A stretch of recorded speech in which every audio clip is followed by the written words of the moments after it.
จา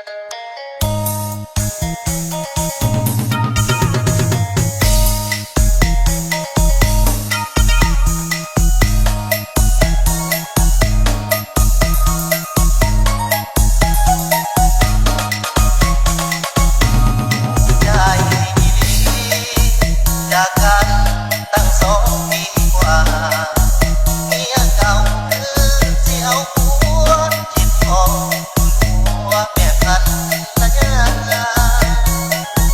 เฮ็ดตาเฮ็ดใจเดินสบายใจกับให้โมนาเอาผัวใหม่แล้วบ่แอวบ้าตั้งแต่เอิ้นทางน้องอยู่จังใด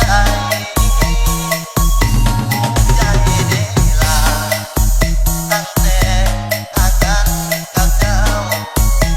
คิดทอดพี่น้องยาวสู่มืออ้ายเศร้าน้ำเจ้ากับตาสิฟ้าเมียใหม่คืนหาจอมขวัญกะยันคนสาสู่มือนี้อ้ายขอปานคนมาคิดไปคิดมาอยากหาเจ้า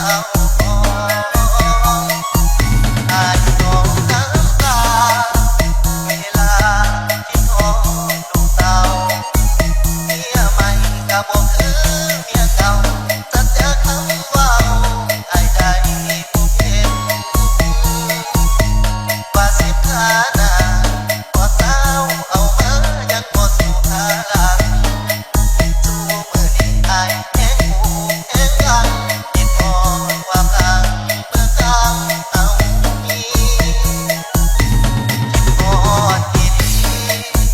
ได้ทีทอดเด้เมียเก่าคิดทอดแต่เจ้าเมียเก่าอย่าเฝ้าได้ให้รอเด้อล่ะอ้ายสิกลับมาหาแม่คนดีให้โอกาสกับอ้ายจักทีเชื่อเธอคนดีให้มีแต่นา ขอโทษเด้อล่ะได้พี่ไปแล้วคน